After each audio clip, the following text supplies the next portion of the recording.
Hi everybody, it's great to be back here again. Tomorrow's Friday, Parashat Bo.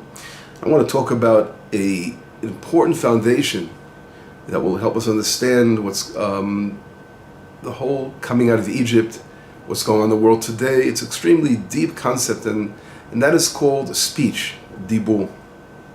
And we all know, if we look in the beginning of creation, God says, let there be light, right? So the first, we know that it's brought down in our sources that the world was created in 10 sayings. And these 10 sayings are obviously very deep. They represent the 10 spheres. The Mishnah in Pirkei Avot talks about it, that God wanted to bring a reward to the righteous and maintain a world that was created with 10 sayings. It's like as if God put more effort into creation by creating with 10 different sayings. And of course, those who want to destroy the world, the Mishnah says, they'll be punished for destroying a world that was created within 10 sayings. But the concept that we see, saying is so powerful, the speech is so powerful. The Sefer Yetzirah, a very important work that is related to Abraham, who wrote the book, according to our tradition, or some say it was actually the first man, Adam Arishon.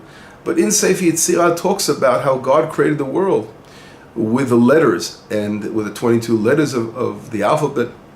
And it talks about the different parts of our speech, our teeth, our tongue, our palate, our throat. There are different letters that come from different areas, from our lips, right? There are different parts of the speech ability of a person. It creates the different sounds, what we call in Hebrew, itzurim, right? So, which was really fascinating is that if we think about it, speech is something that comes from within, from the depths of our inner souls, and we actually, with the voice, from the lungs, from the air, from our breath, it goes through the faculties of speech, and then the words come out. So it's something that we're going to see later that our rabbis define as malchut, as kingship. It's one of the spheres when it finally comes to be, because we know there's something called potential, the things that are within. As long as we're keeping our ideas within our souls and our minds and our hearts, but we're not saying them yet, so they're all sort of within, they're enclosed, they're not revealed. Speech gives us the ability to let that be released. It's a releasing effect. It's a redemption of something that's within, which is very, very important. Anyway, we know that. So getting back to the point, I said that is that speech actually begins from the creation. God created the world with speech. And we see the great difference between man and beast, man and animal. Animals have the ability to make some sounds, right? They do all kinds of sounds. That's not speech. That's not formation of words, but they have some ability of sounds, right? We see right away there's a verse in the Bible in Genesis chapter 2, verse 7, where it says, Vayitzer Hashem Elokim, God created the man from dust of the ground, Vayipach babav nishmat chayim, and he blew within his nostrils the breath of life. And the Targum Onkelos, what does Targum Onkelos say? Right away he says, V'havid ba'adam leruach mimalela. He says a man had the ability to speak. So we see what separates man from animals, that ability that God gave us to use speech. Speech is so powerful, as we see right over here. Now if we see, we're going to see right away from the beginning of creation that it was always through speech we are proving our humanity, who we are as human beings, and our ability to be able to speak and what comes out of our mouths. And we see right away in the beginning of creation that the first sin, the sin of the first man, was centered around speech. As we see the snake, what does we all say? If you look in Genesis 3, in verse 1, it says, the snake, Haya arum bekol chayat hasadeh. It was very, very sly from all the animals on earth. And he says to the woman, Av ki amar lim lo tochlum bekol eitz hagan. As God told you not to eat from any of the trees. And right away the woman corrects him and says, no, he said we can eat from all the trees, but we can't eat for a particular tree, right? The eitz hagan, the tree within the center of the garden. But in reality, she also added, if you touch it, you can die just by touching the tree, as we all know. But whatever it is, we see the snake using the power of speech is trying to lure Chava, the first woman, into his trap, right? To lure her into the trap. And he's successful through speech to bring her down, as he's even talking against God. God knows that your eyes will be opened up and you'll know good and evil and all that. And he's making trouble using his speech. So the snake, the first sin, that evil force, of course these things are very deep. And here we see an animal speaking, right? But of course it's representing, as we all know, I'm not going to go there now, but the story of creation is the most deepest esoteric parts of the Torah, where it's all deep metaphors and very deep things to understand on the inner side of it all. But whatever it is, we see how speech, God created man with that beautiful ability, and here being challenged using speech the wrong way. Now if we see it, it's really fascinating, and we're going to see how this is so clarified. If we continue looking in Genesis, in that same chapter, in that chapter 3, and we look further on, after they eat from the fruit, it says, "Vatipachna einei shneim," their eyes opened up, both of them. They knew that they were naked, and they sewed themselves garments of fig leaves. And right away, God says in verse number 8, "Vayishmu et kol Hashem Elohim etalech began leruach hayom." God hears they heard the voice of God going in the Gan Eden during the day. Now, what does it mean they heard the voice of God? Vayishmu et kol Hashem. What does that mean? Hearing the voice of God, right? Whatever it is, they heard the voice of God and they hid. Now, it doesn't say they heard the words of God. It says kol, of the voice. They heard some kind of voice, and they hid because of that. And then it says in verse 9, God calls out to them, and it says, "Where are you? Where are you? Ayeka, where are you?" Now, wouldn't it make sense if the verses were reversed? First, it should really say, God calls out and says, "Where are you?" And then it says they hear God's voice. But here it just says they hear a voice, but without really saying, what they heard. It's the verses seem to be not in proper order.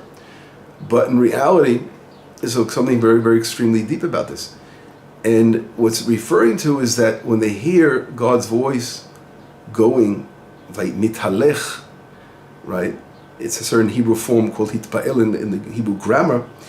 So the Midrash hints to something very fascinating. The Midrash Rabbah says, Amar Rav Kahana, it doesn't say mehalech, it says mitalech. In other words, the voice was going up. It was jumping and going up. What does that mean? And he says, Ikar hashchina betachtonim haita. Right, the divine presence was below. The divine presence descended upon the Garden of Eden, upon man and the woman. But kevan shechata adam harishon, because they sinned, nistalka hashchina lerakir sham. Because they sinned, the Shechina, the divine presence, the Malchut goes up. It began to pull away. So in reality, they realized, what does this mean, this voice of God in the garden? They're realizing that they caused through their sin that God pulling away. And they felt that, and they realized that, came to realization. And that's why they hid, because they were embarrassed of what they did. And that revealed, of course, their nakedness. They were now naked of God. They were being pulled away from God. And that is really fascinating. The Midrash goes on to say how in each generation later on, this divine presence continued to go up. And I spoke about this in one of my lessons recently. It continued to disappear. Cain, when he killed his brother, and went up to the second firmament, and then the generation of Enosh, which worshipped idols, another firmament went up, and the generation of the flood, it went up another level, and the Sodom, it brought up another level, and in Egypt, right, we're talking about, it went up to another level.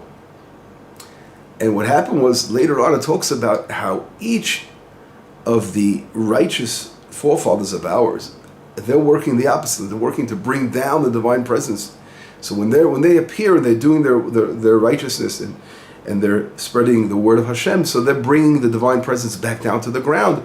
And it says Moshe Rabbeinu, right, which we read about in this week's portion, of course, in the book of Exodus, he actually brings it all the way down to the ground. He's being able to land the Shekhinah again. So we see again, summarizing what we spoke about, is how sin causes the Shekhinah to go away, and so clear from the verses, and the opposite, connecting to Hashem, brings it down. But we see it's all connected to the voice, Kol, their inner voice, that the Shekhinah that went away, It's all connected to speech, as we see how the speech is brought about the different things. Depends what we do with our speech, which is fascinating. Now, continuing this line, if we see, as a matter of fact, and we can stress a few examples because I don't want to could spend hours on this class if I don't keep things keep things short and summarize them, is that the Dora Palaga, the generation of the flood, of division, and building the Tower of Babylon, it says very clearly how they sinned with their speech. What does it say? If we look in Genesis 11, verse number 1, it says, Vayikol Aretz Safa Achat, the entire nation was one language. Udvarim Achadim, right? Their speech was one. They were unified through speech. Of course, here, the speech of the snake, the Nachash, right? And therefore, that is, again, we're seeing, as we said before, the continuation of bringing down through sin times, through those generations, they brought the divine presence below. To go away.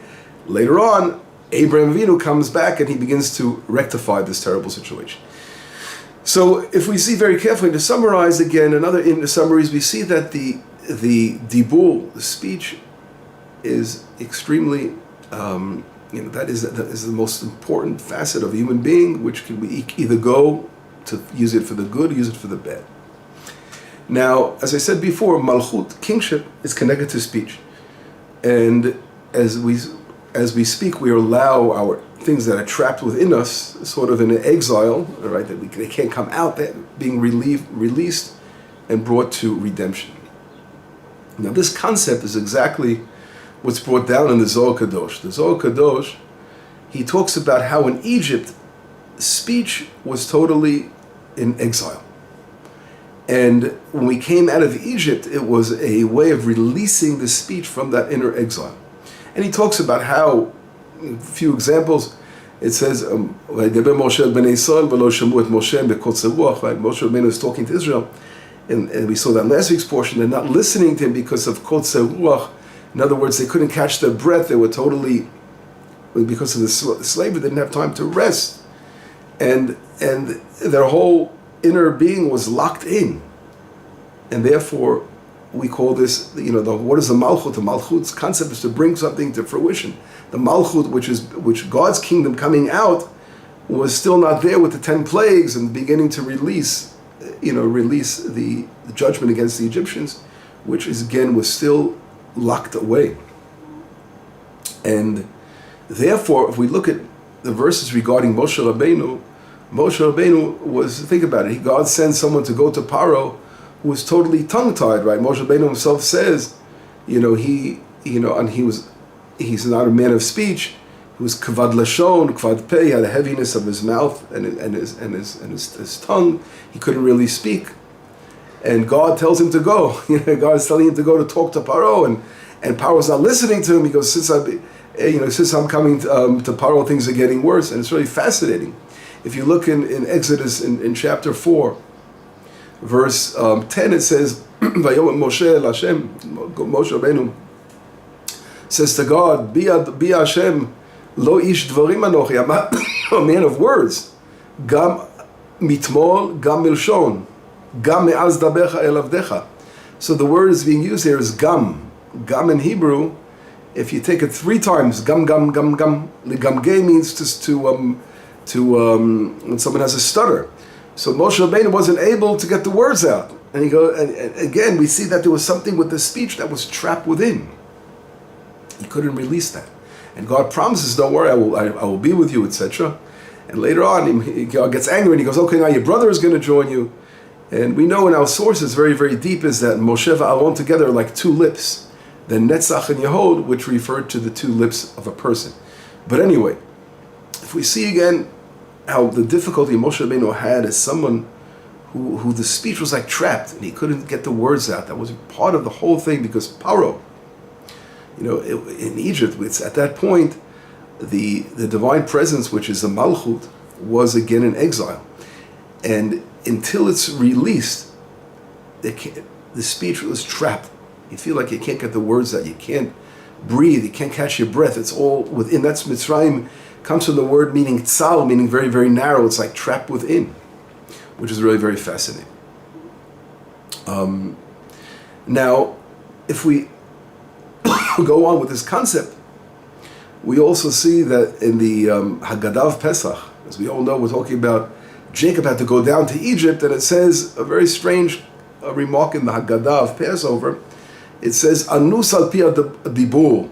He was sort of like Anus, he was forced by the dibur, by speech. In other words, we're seeing a hint to this expression, which also connects to this concept. And I saw this in, I think Rav Sharki mentions this concept, Anus al pi dibur, connecting to the speech being trapped. But anyway, there's also something I have to stress, is that it's something fascinating, is that together with speech, there's something also called Hama'ol, Brit Milah. Right? Brit Milah refers to the circumcision. And these two concepts are extremely connected. Speech together with circumcision. Now why? If we think about it, the word for Brit Milah, for circumcision, in Hebrew is Milah, is word. Milah. Right? The covenant of Milah, of speech. So there's a very, very powerful connection between those two things. Not only that, we know that a person only has one tongue, correct? But a person's body is mainly doubled, right? Even our lips are double, our upper jaw, lower jaw, but we have one tongue, which is really interesting. At the same time, all our limbs are doubled: 2 feet, 2 legs, 2 eyes, 2 ears. But a person's reproductive organ is also one, which is really interesting. Now, if you think about that connection between the two, that reproductive organ of a person, which is the milah, the circumcision, and also with the mouth, correct? This is brought down in the holy sources that talk about that combination goes together. Because when a person doesn't know how to speak what's the word? Speak with clean words, we say in Hebrew, with tahara, with purity. And they're cursing and they're talking through anger, and so we see right away they're not rectified yet in the purity of their sexual purity. There's something there that they have not rectified that issue, and these two concepts go together. And I'll give you an example because it's extremely important to clarify this in a moment. Is that if we look in there's a story in the book of Bamidbar in Numbers. We see right over there where Bilam, the king Biliam, the king of Moab, Moab, the Melech Moab, the king of Moab, calls Biliam, the prophet Biliam, in order to curse Israel. And when he calls him to curse Israel, right away Rashi brings down, like, why does he have to go ahead into a place called Petura and bring a hired assassin to curse Israel instead of going to regular battle? And Rashi says they saw that this nation of Israel the power was befiv, in its mouth. Israel was purified with its mouth and purified with its spirituality, its behavior, its conduct, its sexual conduct. They saw that, and they needed something else, a secret weapon to go against that, which was Bilam, Bilam, who was a prophet of the nations, who came to curse Israel, to use his mouth to damage Israel. Right? So it's exactly just opposed to the holiness.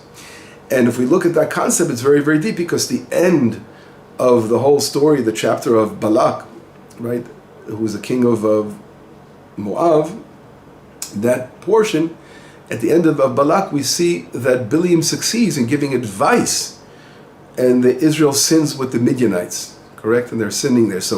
And they're sinning sexually, right, with the Midianites. So there, he was able to bring down numbers as individuals. When we say that Israel is pure and purified in its holiness, it's talking about the nation, the rule, not the exceptions to the rule. Even individuals could be thousands of individuals, but on the whole, Israel is a holy nation, which protects itself in watching its language and watching its sexual behavior. That's really what stands out in Israel.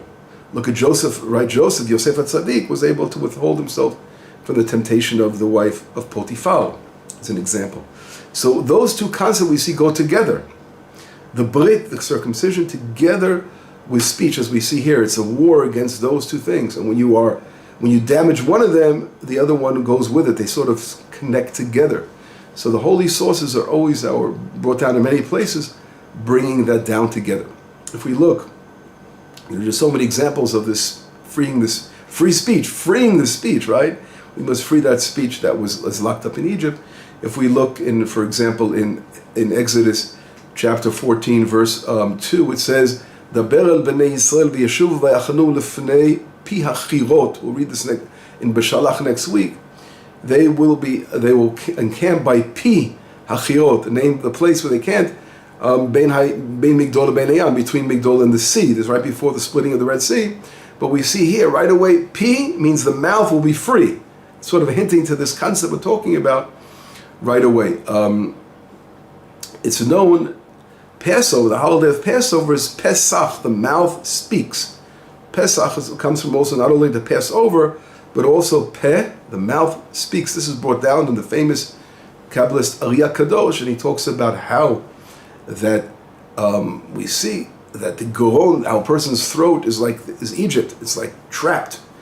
And through our speech, right, we are actually celebrating the redemption of our speech, which has to do with Pesach and Passover. We speak.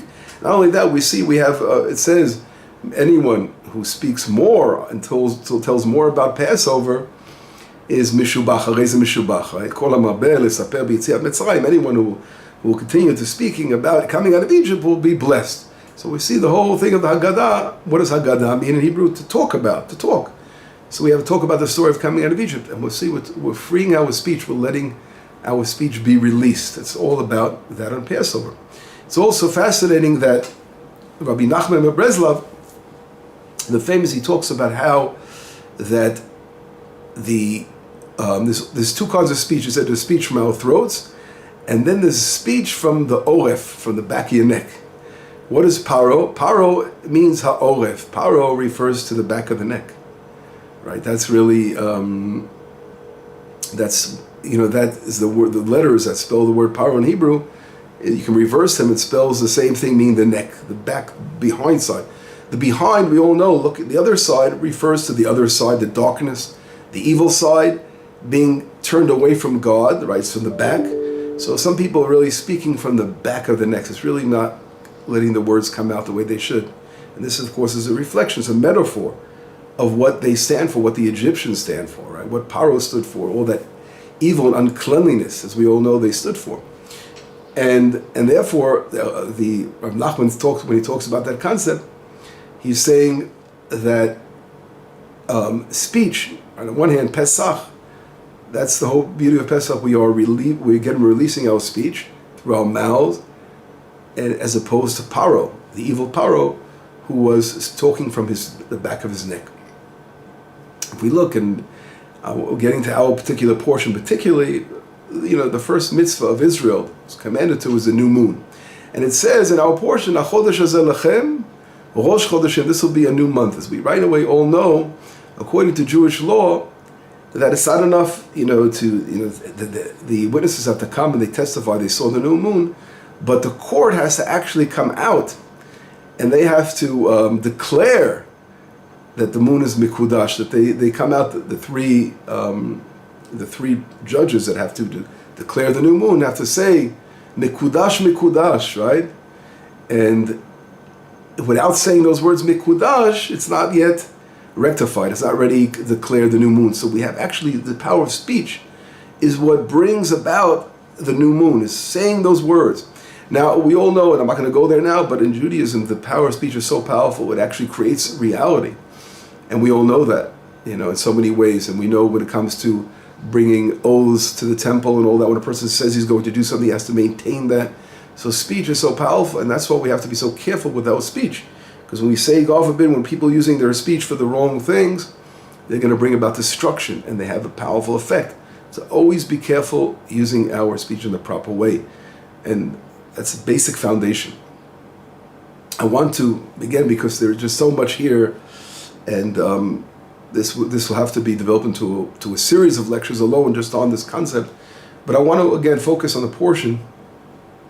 And just to wrap this up, if we look at the end of the portion, we see that the portions, part of the Parshiot, the parts of the Torah which are part of our tefillin we wear, are mentioned. And within those two Parshiot of Kadesh, Li Kol Bechor, sanctify the firstborn, and Vayaki Vecha, when God will bring it to the land, those two little portions, we see within them the mitzvah, the commandment of when your child, telling your children, Vigadata lebincha, you will tell your child, or when your child will ask you, you will tell him, because God took us out of Egypt. So we see how the tefillin are connected to speech, right over there at the end, which is fascinating.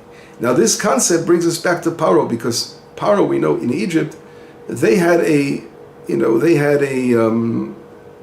custom of placing on their foreheads, a snake. They would put the nachash, because they were sanctifying the evil speech of the nachash, and on the other hand, Israel, who sanctifies the holiness, we place these portions of Shema Yisrael, the 4 portions of Tefillin, Shema, Vaya, right, Im Shemo, and Im Shia, listen to God, and Kadesh, Vayaki, these 4 portions we're placing on our heads to show how we walk with God and how we sanctify our speech. So it's really fascinating to show that it's exactly just opposed to the evil Paro, who does the opposite, who goes against our speech. Now, by trying to speak evil, and we see how they behave again in their uncleanliness of their lives. It's exactly Israel coming out of that whole concept. To summarize things, the great concept of the whole concept of speech and the redemption of speech we spoke about, how that's the whole foundation of coming out of Egypt, to redeem that speech. And we see when we reach the next level over, after we celebrate Passover and all this, then we get out of Egypt, what happens?